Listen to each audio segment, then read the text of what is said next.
ನಮಸ್ಕಾರ ವೀಕ್ಷಕರೇ, R Kannada digital ಲೈವ್ಗೆ ಸ್ವಾಗತ. ನಾನು ಶ್ರೀಲಕ್ಷ್ಮಿ ಅಭಿಜಿತ್.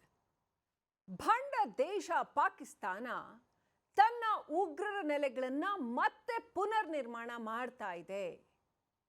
ಭಾರತೀಯ ಗುಪ್ತಚರ ಸಂಸ್ಥೆಗಳಿಗೆ ಇಂಥದ್ದೊಂದು ನಿಖರ ಮಾಹಿತಿ ಸಿಕ್ಕಿದೆ. ಏನೆಲ್ಲ ಆಗ್ತಾ ಇದೆ ಅಂತ ನೋಡಿದ್ರೆ, ಆಪರೇಷನ್ ಸಿಂಧೂರದ ಸಮಯದಲ್ಲಿ ಭಾರತ ಹುಡುಕಿ ಏನು ಪ್ರಿಸೈಸ್ ಅಟ್ಯಾಕ್ ಮಾಡಿತ್ತಲ್ಲ 9 ಉಗ್ರರ ನೆಲೆಗಳ ಮೇಲೆ, ಆ ಉಗ್ರರ ನೆಲೆಗಳನ್ನು, ಅಲ್ಲಿನ ಇನ್ಫ್ರಾಸ್ಟ್ರಕ್ಚರ್ನ ಮತ್ತೆ ಪುನರ್ ನಿರ್ಮಾಣ ಮಾಡುವಂಥ ಕೆಲಸಕ್ಕೆ ಪಾಕಿಸ್ತಾನ ಕೈ ಹಾಕಿದೆ ಅನ್ನುವಂಥ ಮಾಹಿತಿ ಗೊತ್ತಾಗಿದೆ. ಈ ಮಾಹಿತಿಯನ್ನು ನಮ್ಮ ಗುಪ್ತಚರ ಸಂಸ್ಥೆಗಳು ಕೇಂದ್ರ ಸರ್ಕಾರಕ್ಕೆ ಸಲ್ಲಿಸಿದ್ದಾವೆ. ಕೇವಲ ಆ 9 ಮಾತ್ರ ಅಲ್ಲ, ಪಾಕ್ ಆಕ್ಯುಪೈಡ್ ಕಾಶ್ಮೀರ್ನಲ್ಲಿ ಸಾಕಷ್ಟು ಕಡೆ, ಸುಮಾರು 13ಕ್ಕೂ ಹೆಚ್ಚು ಕಡೆ ಸೇನಾ ನೆಲೆಗಳ ಜೊತೆಗೆ ಈ ಉಗ್ರ ಲಾಂಚ್ ಪ್ಯಾಡ್ಗಳೇನಿದ್ದಾವೆ, ಆ ಲಾಂಚ್ ಪ್ಯಾಡ್ಗಳನ್ನು ಮತ್ತೆ ಪುನರ್ ನಿರ್ಮಾಣ ಮಾಡ್ತಾ ಇದೆ ಅಂತ. ಇನ್ಫ್ಯಾಕ್ಟ್ ಆಪರೇಷನ್ ಸಿಂಧೂರದ ಸಂದರ್ಭದಲ್ಲಿ ಹೆಸರಿಲ್ಲದ ಹಾಗೆ ಮತ್ತೆ ತಲೆ ಎತ್ತಬಾರದಂತೆ ಭಾರತ ಬಡ್ದಿದೆ ಈ ಉಗ್ರರಿಗೆ. ಆದರೆ ಎಂಥ ಭಂಡ ದೇಶ ಇದು ಅಂತಂದರೆ, ಮತ್ತೆ ಪಾಕಿಸ್ತಾನ ಸೇನೆಯೇ ಖುದ್ದಾಗಿ ನಿಂತು, ಪಾಕಿಸ್ತಾನ ಗುಪ್ತಚರ ಸಂಸ್ಥೆ ISI ಮತ್ತು ಸೇನೆ ಇವರುಗಳೇ ಖುದ್ದಾಗಿ ನಿಂತು ಈ ಉಗ್ರರ ಅಡುಗುದಾಣಗಳು ಮತ್ತು ತರಬೇತಿ ಕೇಂದ್ರಗಳು ಮತ್ತು ಲಾಂಚ್ ಪ್ಯಾಡ್ಗಳನ್ನು ನಿರ್ಮಾಣ ಮಾಡೋದಕ್ಕೆ ಸಹಾಯ ಮಾಡ್ತಾ ಇದ್ದಾರೆ ಅನ್ನುವಂಥ ಮಾಹಿತಿ ಲಭ್ಯವಾಗಿದೆ.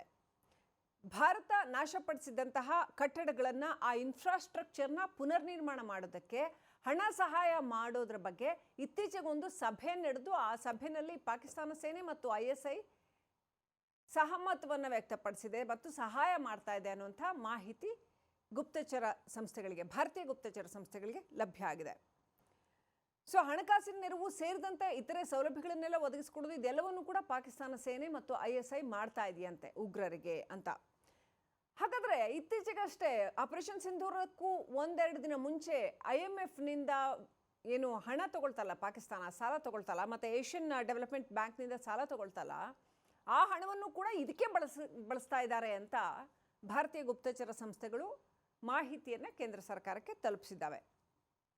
ಸೊ ಇದರಿಂದ ಏನೇನು ಮಾಡ್ತಾ ಇದೆ, ಪಾಕ್ ಆಕ್ರಮಿತ ಕಾಶ್ಮೀರ ಏನಿದೆಯಲ್ಲ, POKನಲ್ಲಿ ಈಗ ಏನು ಕಳೆದ ಆಪರೇಷನ್ ಸಿಂಧೂರದ ಸಂದರ್ಭದಲ್ಲಿ ಭಾರತ ನಾಶ ಮಾಡಿದ್ದಂತಹ ಲಾಂಚ್ ಪ್ಯಾಡ್ಗಳನ್ನು ಮತ್ತೆ ಪುನರ್ ನಿರ್ಮಾಣ ಮಾಡುವಂಥದ್ದು, ಹೇಗೆ ಅತ್ಯಂತ ಹೈಟೆಕ್ ವಿಧಾನಗಳನ್ನು ಬಳಸಿ ಪುನರ್ ನಿರ್ಮಾಣ ಮಾಡ್ತಾ ಇರುವಂಥದ್ದು, ಅದರಲ್ಲೂ ಈ ಎಲ್ಲ ಕಾಮಗಾರಿಗಳು ಅತ್ಯಂತ ತ್ವರಿತವಾಗಿ ನಡೀತಾ ಇದೆ ಅನ್ನುವಂಥ ಮಾಹಿತಿ ಲಭ್ಯವಾಗಿದೆ.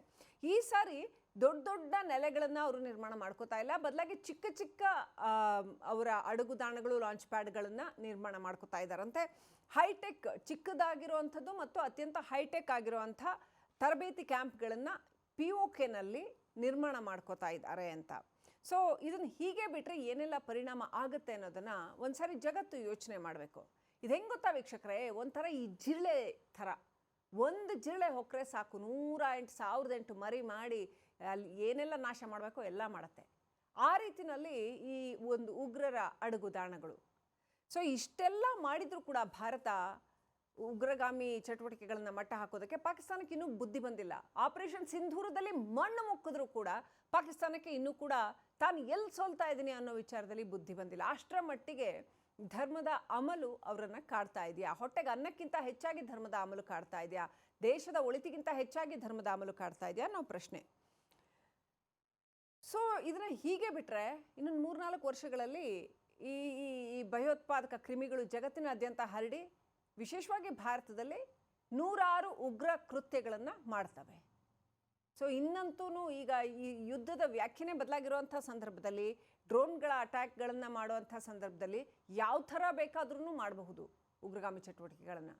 POKನಲ್ಲಿ ಉಗ್ರರನ್ನು ತಯಾರು ಮಾಡಿ ಕಾಶ್ಮೀರದ ಒಳಕ್ಕೆ ಬಿಡೋದು ಎಂದಿನಂತೆ ಇವರ ಪ್ಲ್ಯಾನ್. ಹಲವು ದಶಕಗಳಿಂದ ನಡ್ಕೊಂಡು ಬಂದಿರೋ ಒಂದು ರೆಗ್ಯುಲರ್ ರೋಟೀನ್ ಪ್ರೋಸೆಸ್ ಅವ್ರದ್ದು. ಸೊ ಅದಕ್ಕೆ ಅಂತಾನೆ 13 ಲಾಂಚ್ ಪ್ಯಾಡ್ಗಳನ್ನು ರೆಡಿ ಮಾಡ್ಕೊಂಡಿದ್ದಾರೆ ಅಂತ. ಇನ್ನು ಇದನ್ನು ಭಾರತೀಯ ಸೇನೆಯಿಂದ ಕಣ್ತಪ್ಪಿಸಿ ಸುರಕ್ಷತೆ ಮಾಡ್ಕೊಳ್ಳೋದಕ್ಕೆ, ಇದನ್ನು ಕಾಪಾಡ್ಕೊಳ್ಳೋದಕ್ಕೆ ಇವರು ಸಣ್ಣ ಕ್ಯಾಂಪ್ಗಳು, ಅದಕ್ಕೆ ಪಾಕ್ ಸೇನೆಯಿಂದ ವಿಶೇಷವಾಗಿ ನಿಯೋಜಿತರಾದಂಥ ಯೋಧರುಗಳು ಈ ಕ್ಯಾಂಪ್ಗಳ ಸುತ್ತಲೂ ಕಾವಲು ಕಾಯ್ತಾರಂತೆ. ಸೊ ಪಾಕ್ ಸೇನೆ ಅವ್ರಿಗೋಸ್ಕರ ವಿಶೇಷ ತರಬೇತಿಯನ್ನು ಕೊಟ್ಟಿದೆಯಂತೆ. ಅಲ್ಲಿಗೆ ಪಾಕ್ ಸೇನೆಗೆ ಮತ್ತು ISIಗೆ ಮತ್ತು ಉಗ್ರರಿಗೆ ಏನು ವ್ಯತ್ಯಾಸ ಬಂತು? ಸೊ ಇದೊಂದು ರೀತಿ ಸೇನಾ ಪ್ರಾಯೋಜಿತ ಉಗ್ರಗಾಮಿ ಚಟುವಟಿಕೆ ನಡೆಯುವಂಥದ್ದು ಅಂತ ಭಾಳ ಸ್ಪಷ್ಟವಾಗಿ ಹೇಳಬಹುದು. ಆದರೆ ಜಗತ್ತಿಗೆ ಏನು ಹೇಳುತ್ತೆ ಪಾಕಿಸ್ತಾನ? ತನಗೂ ಭಯೋತ್ಪಾದನೆಗೂ ಸಂಬಂಧವೇ ಇಲ್ಲ, ತನ್ನ ಹತ್ರ ಟೆರರಿಸ್ಟ್ಗಳೇ ಇಲ್ಲ ಅಂತ ಹೇಳುತ್ತೆ. ನಿಮಗೆ ನೆನಪಿರ್ಬೋದು, ಜಸ್ಟ್ ರಿಕಾಲ್, ಏಪ್ರಿಲ್ 22ನೇ ತಾರೀಕು ಪೆಹಲ್ಗಾವ್ನಲ್ಲಿ ಪ್ರವಾಸಿಗರ ಮೇಲೆ 26 ಮಂದಿ ಪ್ರವಾಸಿಗರನ್ನ ಗುಂಡಿಕ್ಕಿ ಕೊಲ್ಲಲಾಯಿತು. ಅಷ್ಟೆಲ್ಲ ಜಾಕೆ ಮೋದಿಕೋ ಬೋಲೋ ಅಂತ ಹೇಳಲಾಯಿತು. ಸೇನಾ ಪಡೆಗಳು ಇದರ ಪ್ರತೀಕಾರವಾಗಿ ಮೇ 7ನೇ ತಾರೀಕು ಆಪರೇಷನ್ ಸಿಂಧೂರ ಕೈಗೊಂಡವು. ಜೈಷ್ ಎ ಮೊಹಮ್ಮದ್, ಲಷ್ಕರ್ ಎ ತೈಬಾ, ಹಿಜ್ಬುಲ್ ಮುಜಾಹಿದೀನ್, ಈ 3 ಭಯೋತ್ಪಾದಕ ಸಂಘಟನೆಗಳಿಗೆ ಸಂಬಂಧಿಸಿರ್ತಕ್ಕಂಥ ನೆಲೆಗಳು, ಮೂಲ ನೆಲೆಗಳು, ತರಬೇತಿ ಕೇಂದ್ರಗಳು, ಲಾಂಚ್ ಪ್ಯಾಡ್ಗಳು, ಇವೆಲ್ಲವುಗಳ ಮೇಲೆ ಅತ್ಯಂತ ಯೋಜನಾಬದ್ಧವಾಗಿ ಸ್ಪೆಸಿಫಿಕ್ ಪ್ರಿಸೈಸ್ ಅಟ್ಯಾಕನ್ನು ಮಾಡ್ತು ಭಾರತ ಆಪರೇಷನ್ ಸಿಂಧೂರದ ಮುಖಾಂತರ. ಸೊ ಇದರಲ್ಲಿ ಬಹಳ ಮೇಯ್ನ್ ಆಗಿ ಬಾವಲ್ಪುರ್, ನಿಮಗೆ ಆ ಡೋಮ್ ಒಡೆದಿರೋ ದೃಶ್ಯಗಳು ನೆನಪಿರ್ಬೋದು. ಬಾವಲ್ಪುರದ ಜೈಷ್ ಎ ಮೊಹಮ್ಮದ್ ಸಂಘಟನೆಯ ಮುಖ್ಯ ಕಚೇರಿಯನ್ನು ಒಡೆದು ಹಾಕಲಾಗಿತ್ತು. ಆ ದಾಳಿಯಲ್ಲಿ 100ಕ್ಕೂ ಹೆಚ್ಚು ಉಗ್ರ ನಾಯಕರುಗಳು, ಉಗ್ರಗಾಮಿಗಳು ಹತರಾದರು. ಸೊ ಈಗ ಆ ಬಾವಲ್ಪುರವೂ ಸೇರಿದಂತೆ ಅನೇಕ ಕಡೆಗಳ ಆ ಒಂದು ಉಗ್ರ ತರಬೇತಿ ಕೇಂದ್ರಗಳನ್ನು ಪುನರ್ನಿರ್ಮಾಣ ಮಾಡುವಂಥ ಮೇಲುಸ್ತುವಾರಿಯನ್ನು ಪಾಕ್ ಸೇನೆಯೇ ನೋಡ್ಕೊಳ್ತಾ ಇದೆ ಅನ್ನೋಂಥ ಗುಪ್ತಚರ ಮಾಹಿತಿ. ಸೊ ಈಗ ಪಾಕಿಸ್ತಾನ ಇಡೀ ಜಗತ್ತಿನಾದ್ಯಂತ, ಭಾರತ ನಿಯೋಗ ಕಳಿಸಿದ ತಕ್ಷಣ ಪಾಕಿಸ್ತಾನನೂ ಒಂದು ನಿಯೋಗ ಕಳಿಸ್ತಲ್ಲ ಇಡೀ ಜಗತ್ತಿನಾದ್ಯಂತ ಬೇರೆ ಬೇರೆ ದೇಶಗಳಿಗೆ. ನಮಗೆ ಭಯೋತ್ಪಾದನೆ ಅಂದರೆ ಏನು ಅಂತ ಗೊತ್ತೇ ಇಲ್ಲ, ನಮಗೂ ಭಯೋತ್ಪಾದಕರಿಗೂ ಸಂಬಂಧವೇ ಇಲ್ಲ, ಪಾಕಿಸ್ತಾನದಲ್ಲಿ ಭಯೋತ್ಪಾದನೆಯನ್ನು ಭಾರತವೇ ಮಾಡ್ತಾ ಇದೆ ಅಂತೆಲ್ಲ ಹೇಳ್ಬಿಟ್ಟು ಯಾವ ಮುಖ ಇಟ್ಕೊಂಡು ಮಾತಾಡುತ್ತೆ ಪಾಕಿಸ್ತಾನ ಜಗತ್ತಿನೆದುರು. ಇದಕ್ಕಿಂತ ಆಶ್ಚರ್ಯ ಅಂದರೆ ಏನು ಗೊತ್ತಾ ವೀಕ್ಷಕರೇ? ಇಡೀ ಜಗತ್ತಿನ ಪ್ರತಿ ಮಾಹಿತಿಯೂ ಗೊತ್ತಾಗುವಂತಹ ಅಮೆರಿಕಕ್ಕೆ ಇಷ್ಟು ದೊಡ್ಡ ಪ್ರಮಾಣದಲ್ಲಿ ಪಾಕಿಸ್ತಾನ ಉಗ್ರ ನೆಲೆಗಳನ್ನು ರೀಬಿಲ್ಡ್ ಮಾಡ್ತಾ ಇರೋದು ಗೊತ್ತಾಗೋದಿಲ್ವ? ಹಾಗಾದರೆ ಉಗ್ರರಿಗೂ ಪಾಕಿಸ್ತಾನಕ್ಕೂ, ಪಾಕಿಸ್ತಾನ ಸೇನೆಗೂ, ISIಗೂ ಉಗ್ರರಿಗೂ ಇರುವಂತಹ ನಂಟು ಹಾಗಾದರೆ ಅಮೆರಿಕಕ್ಕೆ ಗೊತ್ತಿಲ್ಲದ? ಸ್ವತಃ ಪಾಕಿಸ್ತಾನದಲ್ಲಿ ತನ್ನ ಬೇಕಾದಷ್ಟು ಸೇನಾ ನೆಲೆಗಳನ್ನು ಇಟ್ಕೊಂಡಿರ್ತಕ್ಕಂಥ ಅಮೆರಿಕಕ್ಕೆ ಇದು ಗೊತ್ತಿಲ್ಲದ? ಖಂಡಿತವಾಗ್ಲೂ ಗೊತ್ತಿದೆಯಾ? ಡಬಲ್ ಗೇಮ್ ಆಡ್ತಾ ಇದೆಯಾ? ಈ ಎಲ್ಲ ಪ್ರಶ್ನೆಗಳು ಕೂಡ ಉದ್ಭವ ಆಗುತ್ತೆ. ಇನ್ನು ಇವರು ಈ ಕ್ಯಾಂಪ್ಗಳಲ್ಲಿ 200 ಜನ ಮಾತ್ರ ಇರಬೇಕು, ಅಂದರೆ ಚಿಕ್ಕ ಚಿಕ್ಕ ಗ್ರೂಪ್ಗಳಿರಬೇಕು. 200 ಜನರ ಗ್ರೂಪ್ಗಳಿಗೆ ಆಗುವಂಥ ಒಂದು ವ್ಯವಸ್ಥೆ ರೆಡಿ ಮಾಡ್ಕೊಂಡಿದ್ದಾರಂತೆ. ಅದರಲ್ಲಿ ಡ್ರೋನ್ಗಳನ್ನ ಕೂಡ ವ್ಯವಸ್ಥೆ ಮಾಡ್ಕೊಂಡಿದ್ದಾರಂತೆ. ಮತ್ತು ನಾವೇನಾದರೂ ಡ್ರೋನ್ ಅಟ್ಯಾಕ್ ಮಾಡಿದ್ರೆ ಡ್ರೋನ್ ನಿಗ್ರಹ ವ್ಯವಸ್ಥೆನೂ ಕೂಡ ಮಾಡ್ಕೊಂಡಿದ್ದಾರಂತೆ. ನೋಡಿ ಹೆಂಗಿದೆ ಪಾಕಿಸ್ತಾನದ ಪರಿಸ್ಥಿತಿ ಅಂತಂದರೆ, ಒಂದು ಕಡೆ ಅಲ್ಲಿ ಸಿಂಧೂ ನದಿ ನೀರಿಲ್ಲದೆ ಅನೇಕ ಪ್ರದೇಶಗಳು ಬಟಾ ಬಯಲಾಗಿ ಜನಜೀವನ ತತ್ತರಿಸಿ ಹೋಗಿದೆ, ತಿನ್ನೋಕೆ ಅನ್ನ ಇಲ್ಲ ಅಂಥ ಪರಿಸ್ಥಿತಿ. ಮೊದಲೇ ಪಾಕಿಸ್ತಾನ ಬರ್ಬಾದಾಗೋಗಿದ್ದ ದೇಶ, ಕತ್ತೆ ಮಾರಾಟ ಮಾಡೋದು ಬಿಟ್ಟರೆ ಅವ್ರಿಗೆ ಬೇರೆ ಆದಾಯ ಇಲ್ಲ ಅನ್ನೋಂಥ ಪರಿಸ್ಥಿತಿ ಇದ್ದಂಥ ದೇಶ. ಶಿಕ್ಷಣ ಇಲ್ಲ ಅಥವಾ ಯಾವುದೇ ಮೂಲಭೂತ ಸೌಕರ್ಯಗಳಿಲ್ಲ, ಜನ ಒದ್ದಾಡ್ತಾ ಇದ್ರು. ಅಂಥ ಬರಡೆದ್ದು ಹೋಗಿದ್ದಂತಹ ದೇಶದಲ್ಲಿ ಈ ಸಿಂಧೂ ನದಿಯ ನೀರನ್ನ ತಡೆದಿರೋದು ಇನ್ನಷ್ಟು ಜನಜೀವನ ತತ್ತರಿಸೋ ಹಾಗೆ ಮಾಡಿದೆ. ಆದರೂ ಕೂಡ ಅದರ ಮುಖಂಡರುಗಳಿಗೆ ಒಂದು ಹುಚ್ಚು ಉನ್ಮಾದದ ಹೊರತಾಗಿ ಬೇರೆ ಏನೂ ಇಲ್ಲ. ಅವ್ರು ಸೇಫ್ ಆಗಿದ್ದಾರೆ, ಅವ್ರುಗಳಿಗೆ ನೀರು ಸಿಗ್ತಾ ಇದೆ, ಅವ್ರು ಜೀವಂತ ಇದ್ದಾರೆ. ಆದರೆ ಸಾಮಾನ್ಯ ಜನರು ನರಳುತ್ತಾ ಇದ್ದಾರೆ. ಇವರಿಗೆ ಧರ್ಮದ ಹುಚ್ಚು ಉನ್ಮಾದ ಬಿಟ್ಟರೆ ಬೇರೆ ಏನೂ ಇಲ್ವಾ? ಹಾಗಾದರೆ ಕೇವಲ ಧರ್ಮ ಒಂದೇ ಅಲ್ಲ, ಯುದ್ಧ ಮಾಡೋ ಉನ್ಮಾದ. ಏನೋ ಮಾಡಿಬಿಡ್ತೀವಿ, ಈ ಥರ ಭಯೋತ್ಪಾದಕರನ್ನ ಸಾಕಿ ನಾವು ಸ್ವರ್ಗಕ್ಕೆ ಹೋಗ್ತೀವಿ ಮತ್ತೊಂದು ಅನ್ನೋ ಏನೋ ಒಂದು ಉನ್ಮಾದ. ಸೊ ಮತ್ತೊಂದು ಕಡೆ ಪಾಕಿಸ್ತಾನನ ಕಾಡ್ತಾ ಇರುವಂಥದ್ದು ಬಲೂಚಿಸ್ತಾನದ ಆರ್ಮಿ, ಬಲೂಚಿಸ್ತಾನ ಸ್ವಾತಂತ್ರ್ಯ ಹೋರಾಟಗಾರರು, ಅವ್ರನ್ನ ಪಾಕಿಸ್ತಾನದವರು ಬಂಡುಕೋರರು ಅಂತ ಕರೀತಾರೆ. ಇನ್ನೊಂದು ಕಡೆ ತಾಲಿಬಾನ್, ಪಾಕಿಸ್ತಾನದ ತಾಲಿಬಾನ್ ಉಗ್ರರು ಪಾಕಿಸ್ತಾನದ ಒಳಗೇನೆ ವಿಧ್ವಂಸಕಾರಿ ಕೃತ್ಯಗಳನ್ನು ನಡೆಸ್ತಾ ಇದ್ದಾರೆ. ನಮಗೆ ಬೇರೆ ಪ್ರದೇಶನ ಕೊಡಿ ಅಂತ, ಸಿಂಧ್ ಬೇರೆ ಕೊಡಿ ಅಂತ, ಬಲೂಚಿಸ್ತಾನ್ ಬೇರೆ ಕೊಡಿ ಅಂತ, ಹೀಗೆ ಪ್ರತ್ಯೇಕತಾವಾದಿ ಹೋರಾಟಗಳು ಸಿಕ್ಕಾಪಟ್ಟೆ ಜಾಸ್ತಿ ಆಗ್ತಾ ಇದ್ದಾವೆ.